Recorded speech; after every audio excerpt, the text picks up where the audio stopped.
au sujet de prière. Parce qu'on aura plus de prières dans l'Église cette année, plus de réunions de prière. Maintenant, on a une place. Et je suis tellement content avec le bâtiment et les choses, c'est comme un colonne. Et c'est beau, je pense. Il n'y a pas beaucoup de travail. On peut laisser toutes les choses blanches, mais c'est mieux d'avoir les couleurs, les choses. On va changer les choses un petit peu. Mais avec ça, avec nos propres places, on va commencer en février la réunion de prière chaque semaine et différentes choses. Donc, on va parler au sujet de prière ce soir un petit peu. Tournez à Jacques 5. On va regarder Jacques 5. Et verset 16.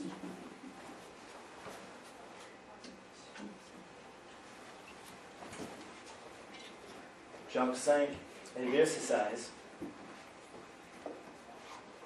Il dit, confessez donc vos péchés les uns aux autres et priez les uns pour les autres afin que vous soyez guéris. La prière fervente du juste a un grand efficace. La prière fervente du juste a un grand efficace. Et certainement, on comprend que nous sommes les justes. En Jésus-Christ, nous sommes les justes. On était justifiés par la foi en Jésus-Christ. Et c'est pour nous. Quand j'étais jeune, je n'ai pas compris, comme un jeune chrétien, que j'étais juste. J'ai pensé que c'était la justification, c'était selon mes comportements. Et j'ai dit, oh, je ne suis pas parfait, donc je ne suis pas juste. Donc ce verset n'est pas pour moi. Mais il a dit, la prière fervente du juste. Donc, la première chose de comprendre est que nous sommes le juste. Donc, ce verset est pour nous. Et aussi, la prochaine chose, il a dit la prière fervente. Des fois, c'est notre problème. On ne prie pas avec un ferveur. Non, on a besoin de prier. C'est plus comme une obligation ou une urgence. Quand c'est une urgence, il y a la ferveur dans nos prières. Mais quand c'est une obligation, on prie, on la même chose, ou rien, nos pensées sont dans le champ, des fois, ok, c'est fini. Et c'est pas vraiment la foi qu'on prie comme ça. Mais il a dit, la prière fervente du juste a une grande efficace. Donc, il y a une efficacité en prière.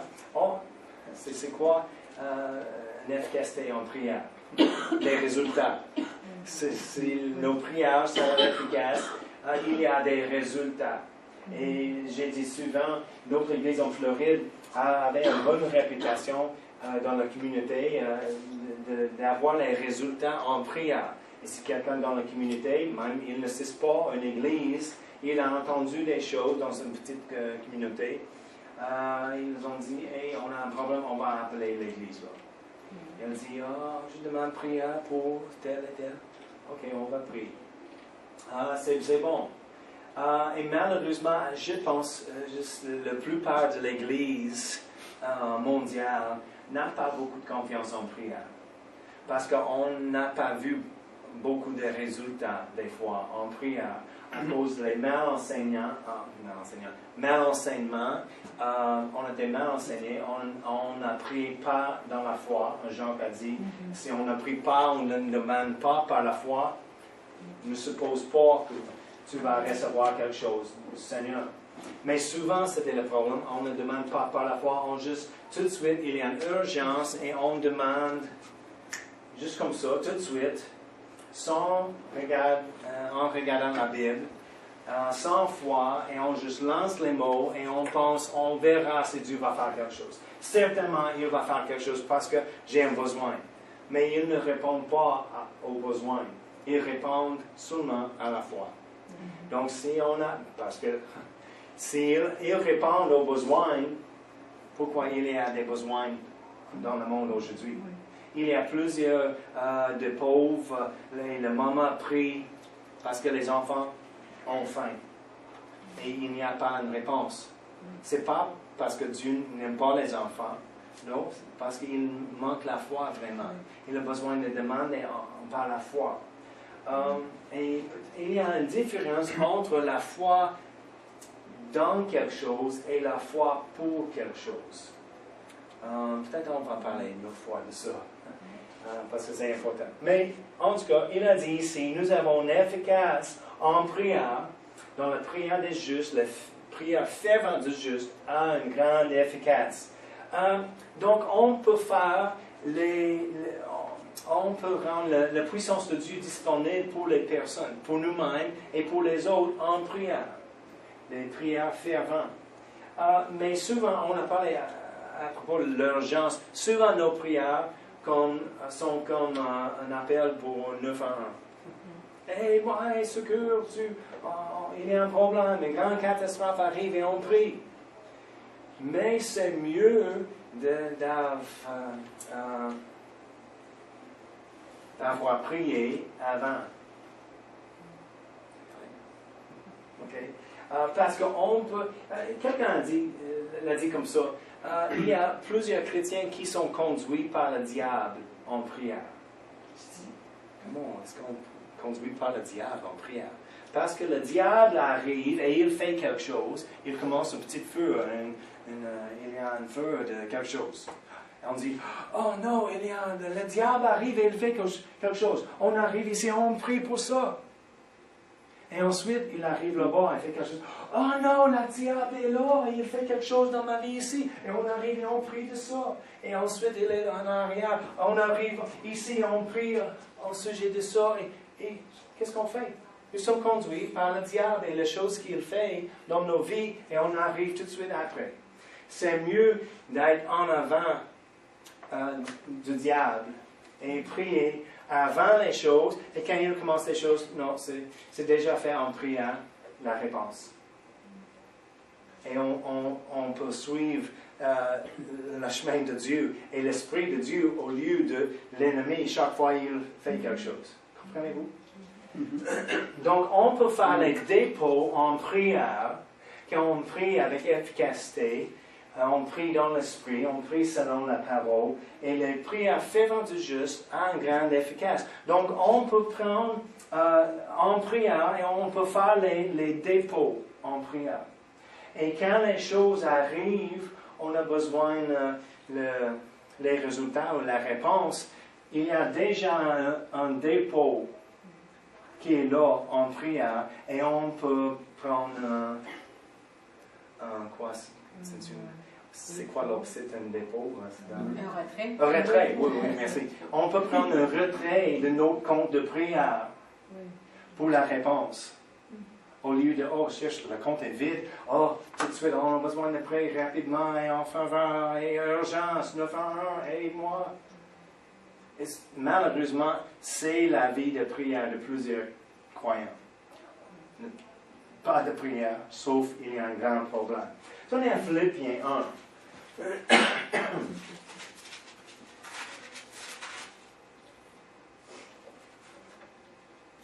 Philippiens 1, verset 19.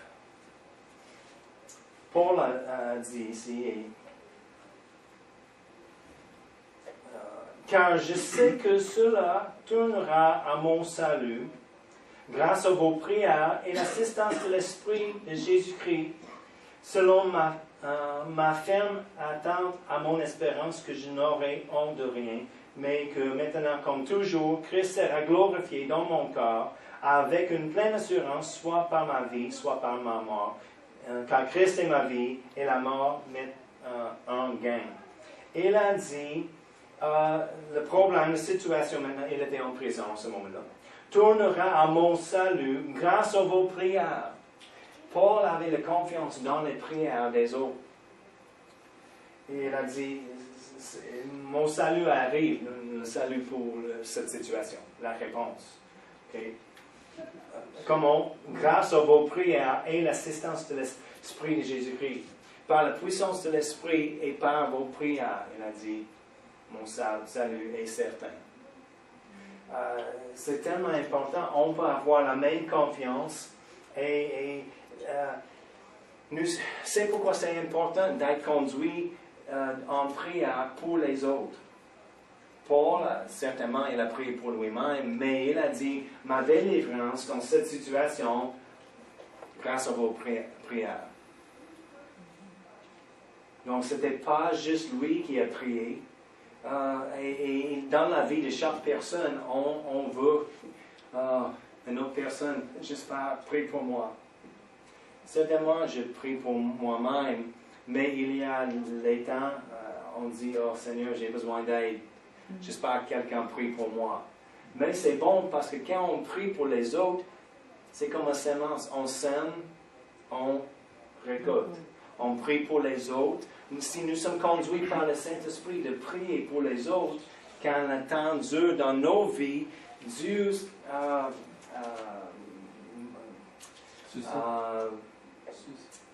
va appeler une autre personne de prier pour nous. Mais on doit être sensible de ça et pour la direction du Saint-Esprit. Et les prières, quand on prie juste en général, dans une prière, on doit être prudent de ne prier pas de nos têtes.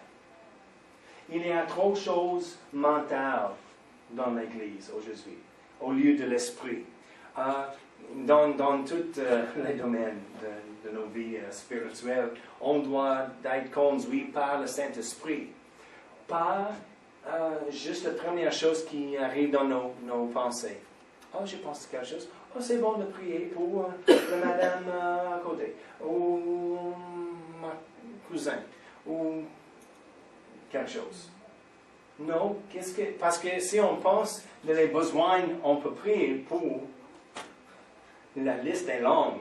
On peut énumérer beaucoup de choses juste dans ma vie, juste dans ma famille de prier. Et on prie pour laquelle? Ou peut-être j'ai besoin de prier pour les personnes dans l'Église. Qui? Il y a plusieurs personnes dans l'Église maintenant. OK, on va prier pour Glenn. Oh, peut-être on va prier pour Linda. Ou Claude, Jocelyne, ou Michel, et Gilles, et on arrête avec où? Avec qui? C'est pourquoi c'est tellement important d'être conduit par le Saint-Esprit. C'est comme je dis souvent, juste récemment, j'ai dit, il y a beaucoup de choses à faire chaque jour. On a besoin de lire la Bible, lire le Seigneur, prier et étudier la Bible concernant quoi? La guérison, oui, c'est une bonne idée. Pour les finances, la provision de Dieu, c'est une bonne idée. Pour la famille, pour la protection, pour mon emploi, pour le pays, pour la province, pour la... Oh, et souvent, quand on pense comme ça, on dit, oh, c'est trop. Non, je ne prie pas. Parce que c'est trop. Mais c'est quoi la clé? D'être conduit par le Saint-Esprit pour aujourd'hui. Aujourd'hui, peut-être ce n'est pas nécessaire. Ce n'est pas la volonté de Dieu de prier pour la ville aujourd'hui. Ou pour le pays aujourd'hui. Oh, mais la Bible dit en tout le temps, oui.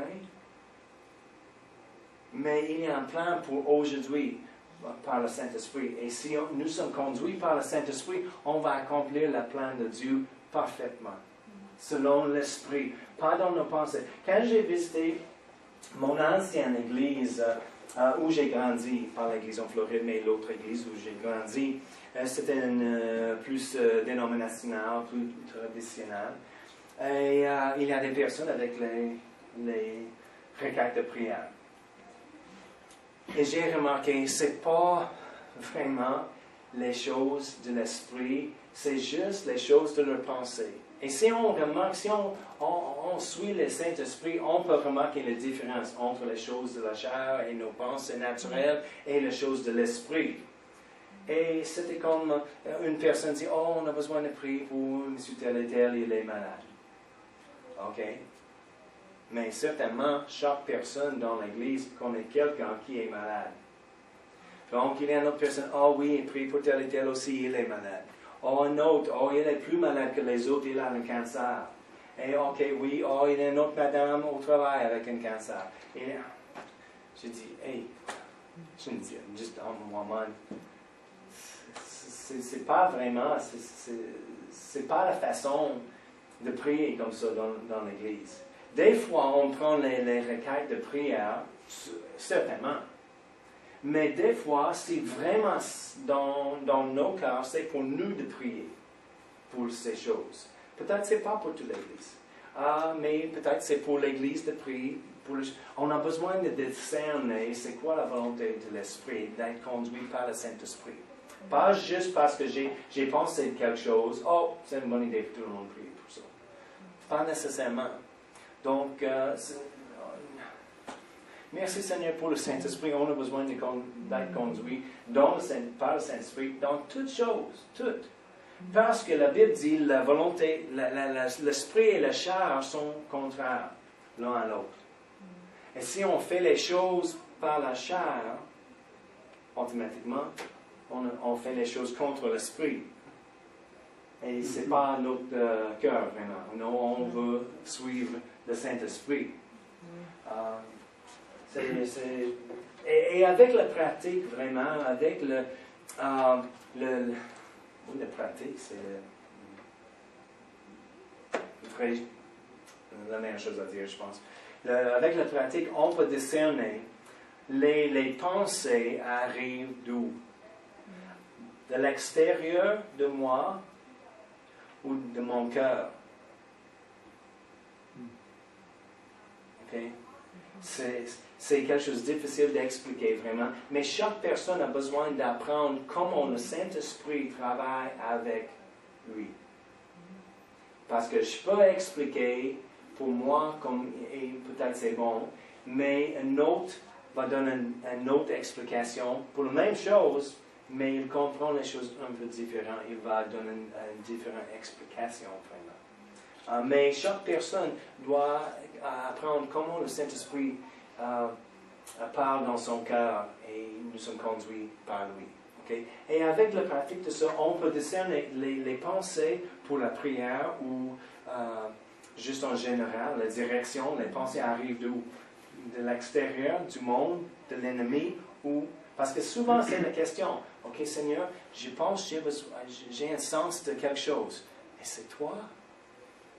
Mais avec la pratique, on peut discerner. Oui, c'est Dieu.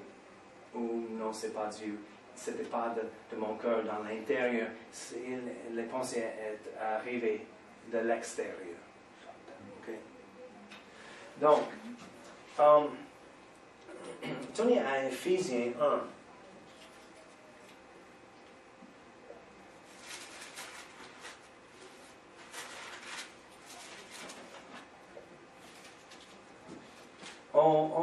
On a vu ici souvent la prière de Paul pour les saints. Et on va commencer on va regarder juste un verset vraiment. Éphésiens 1. Verset 1.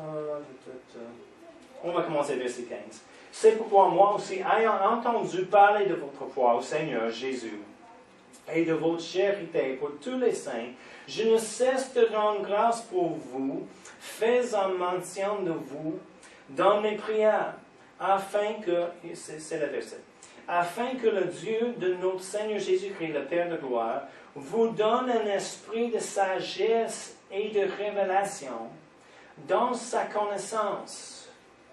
Il prie pour les personnes, pour les croyants, que Dieu va donner un esprit de sagesse et de révélation dans la connaissance de Jésus.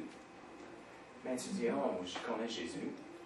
Mais il y a toujours plus de connaître en Jésus. Qui il est, de notre rédemption, de tout notre héritage en Jésus-Christ et les choses. Mais il a dit que Dieu va donner un esprit de sagesse et de révélation. Je vais dire un second. Quel verset? 17, oui. Afin que le Dieu de notre Seigneur Jésus-Christ, le Père de gloire, vous donne un esprit de sagesse et de révélation. Un esprit de sagesse et de révélation en Jésus-Christ. Donc, c'est plus que juste une sagesse, mais c'est un esprit de sagesse, un esprit de révélation. Ce n'est pas juste une révélation, mais un esprit de révélation qui arrive avec une révélation de Jésus. Parce qu'il y a plus de choses de comprendre de Jésus. Maintenant, tournez à 2 Pierre. 2 Pierre 1, regardez pourquoi c'est important, juste une raison. 2 Pierre 2 Pierre 1, on va commencer verset 1. Simon Pierre, serviteur et apôtre de Jésus-Christ, à ceux qui ont reçu en partage une foi du même prix que la nôtre par la justice de notre Dieu et Sauveur Jésus-Christ, que la grâce et la paix vous soient multipliées par la connaissance de Dieu et de Jésus notre Seigneur. C'est intéressant, juste ici, que la grâce et la paix vous soient multipliées. Comment? Par la connaissance de Dieu et de Jésus notre Seigneur. Donc, si on veut plus de paix, la paix est multipliée par la connaissance de Dieu et de Jésus. C'est intéressant. Mais ce n'est pas le point, mais c'est bon aussi. Verset 3. Comme sa divine puissance, il est tellement ici, dans le verset, juste 3 et 4. Comme sa divine puissance nous a donné tout ce qui contribue à la vie et à la piété, au moyen de la connaissance de celui qui nous a appelés par sa propre gloire et par sa vertu. Remarquez, comme sa divine puissance nous a donné tout ce qui contribue à la vie et à la piété. Il parle à propos de la vie naturelle et la vie spirituelle, la piété, la sainteté. Notre vie dans l'esprit, et la vie, juste la vie. Mais il nous a donné tout. Comment? Sa divine puissance nous a donné tout qui est nécessaire pour la vie sur la terre et pour la vie spirituelle, la piété. Mais comment?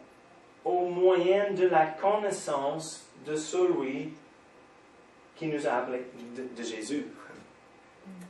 Au moyen de la connaissance de lui. Okay? Comme sa divine puissance nous a donné tout ce qui contribue à la vie et à la piété. Donc, on était déjà donné tout qu'on a besoin pour la vie sur la terre et pour notre vie spirituelle. Mais on prend ces choses au moyen, parce que c'est notre position légale. Nous sommes en Jésus-Christ, tout est parfait. Mais on regarde la vie, c'est pas parfait. Mais légalement, notre position en Jésus-Christ, c'est fait, c'est bon. Oui. Et on a tout. Il y a un autre verset qui dit, nous sommes bénis avec toutes les bénédictions. Okay? Mais ici, on a tout pour la vie et la piété, au moyen de la connaissance de celui qui nous a appelés par sa propre gloire et par sa vertu. Donc, c'est par la connaissance de lui, c'est par la connaissance on peut pratiquer les choses qu'il nous a données, ou on peut profiter des choses qu'il a données. C'est par la connaissance de lui et sa parole. C'est juste comme on a entendu les histoires, j'ai dit avant aussi, le monsieur, je pense que c'était un monsieur qui a vécu une vie dans la pauvreté. C'était pauvre. Et il est mort, et pendant quelqu'un a nettoyé la maison, il a trouvé un papier pour je ne sais pas si c'était pour les, comment tu dis, les stocks. Les tampons. Oui, les actions. Oui, les actions, les choses. Avec beaucoup de valeur. Un milliard de dollars. Mais il a manqué tout. C'était juste une petite cabane et c'était pauvre. Et il est mort dans la pauvreté. Mais vraiment, il était riche. Mais quelqu'un a donné ce certificat, mais il n'a pas compris la signification de ça.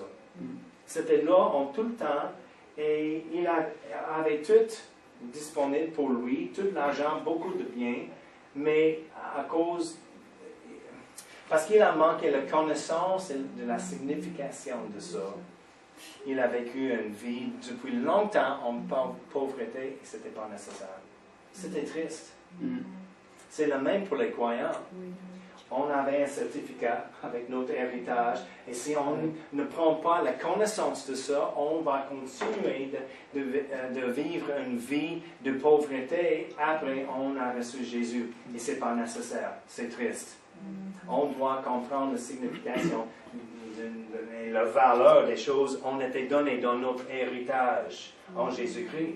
Donc, c'est pourquoi il a dit, comme sa divine puissance nous a donné tout ce qui contribue à la vie et à la piété au moyen de la connaissance de celui qui nous a appelés par sa propre gloire et par sa vertu. Donc, c'est bon, c'est juste une autre raison.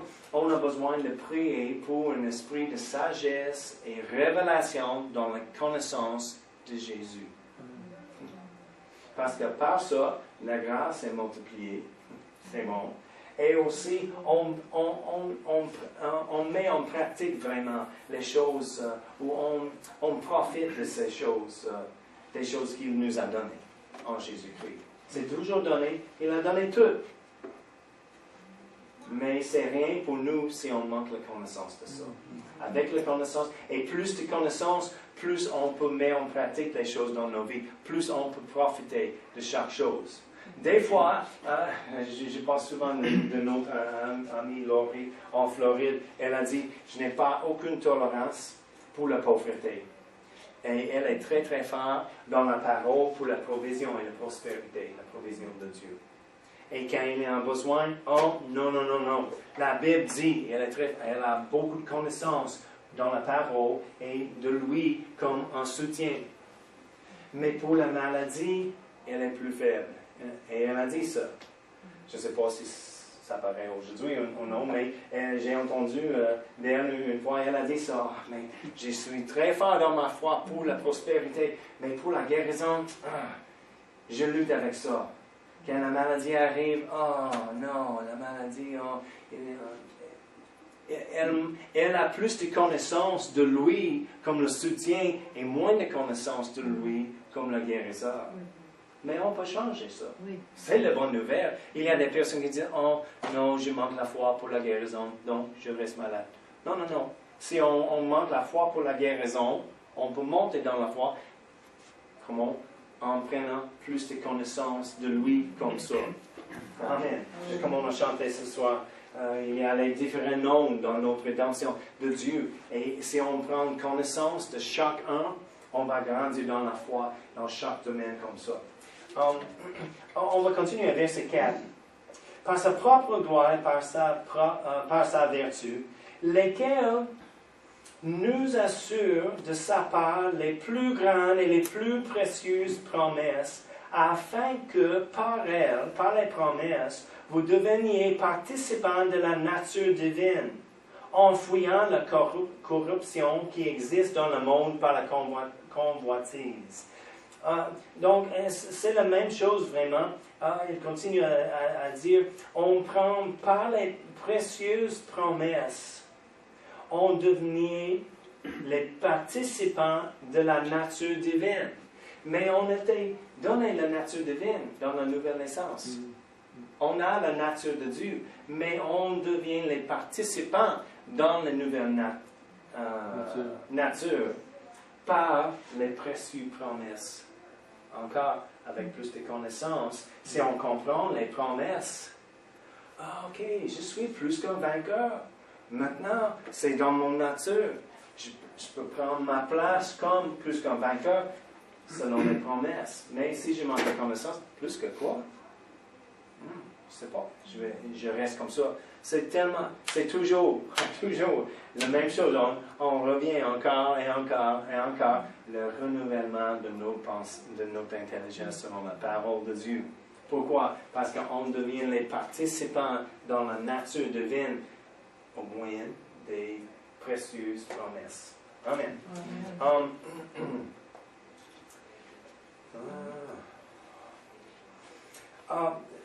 Donc, il y a plusieurs prières et on va prier ces prières cette année, encore et encore et encore, pour les membres de notre Église, pour nous-mêmes. Je vous encourage de prier les prières en Éphésiens 1 pour vous-même. pour prendre un esprit de sagesse et de révélation en Jésus-Christ. Des fois, on pense, ok, c'est bon, je connais Jésus, mais il y a toujours plus. Quand on arrive dans une place où on pense, oui, je le connais, je comprends. Attention. Parce qu'il y a toujours plus en Dieu, il y a toujours... combien de temps j'ai entendu un message au sujet de la foi? Et je dis, oui, ok, c'est le même verset, oui, ok, attention. Il y a toujours plus de comprendre. Parce que si est-ce qu'on fonctionne parfaitement dans la foi? Non. Donc, c'est bon d'avoir un autre message, un autre verset, même le même message, même le même verset au sujet de la foi. C'est le même pour la guérison. Est-ce qu'on fonctionne parfaitement dans la guérison? Chaque fois un symptôme arrive, on chasse là, nous sommes guéris. Des fois oui, des fois non. Donc, on peut prendre plus de ça. Donc, on va prier ces prières pour les membres de notre Église et pour nous-mêmes. Et je pense qu'on va quitter là pour ce soir. C'est vraiment, je suis excité vraiment d'avoir plus de réunions de prière. On va voir plus des choses. Il y a beaucoup de choses de prier maintenant. Et restez fidèles en prière, particulièrement maintenant. Parce que je vois beaucoup d'attaques et les choses, depuis on a déménagé. Maintenant nous avons en place, on peut faire beaucoup plus de choses. Et je pense que l'ennemi était plus content quand on n'avait pas en place. Juste 2 réunions par semaine n'était possible et c'est tout. C'était pas bon pour lui, mais c'est pire pour lui maintenant parce qu'on peut faire plus et on peut faire plus des classes et les cours, des choses. Donc, on va appliquer les prières et le bouclier de la foi pour oui, exact. Donc, merci Père éternel. Merci pour ta parole, Seigneur. Merci pour l'inspiration de ton esprit. Aide-nous en prière, même cette semaine, Seigneur, de prendre ta parole, de suivre ton esprit en prière, de prier pour les autres, de prier pour les choses dans nos vies, Seigneur, exact, comme selon ta volonté, Seigneur. Et pas de prier juste partout, avec beaucoup de différentes choses, mais de suivre le Saint-Esprit en prière, d'accomplir ton plan et ta volonté exacte, Seigneur. Aide-nous d'apprendre comment d'entendre ta voix et la direction de ton esprit, Seigneur, selon la parole, et donne nos temps de prière. Oh, on te remercie. Merci pour une révélation de Jésus, plus en plus pour nous, Seigneur, pour aider les autres, pour aider nous-mêmes. Oh, merci, Seigneur, pour un esprit de sagesse et de révélation dans la connaissance de Jésus. Oh, merci que nous sommes les participants dans la nature divine, Seigneur. Merci pour notre nouvelle nature. Oh, sois glorifié dans notre Église, Seigneur. Merci pour la guérison de chaque personne qui était malade, qui a été touchée par cette grippe et une rhume, Seigneur. Merci pour leur guérison. Et ils vont retourner tout de suite, Seigneur, parmi nous. Dans le nom de Jésus. Amen. Amen.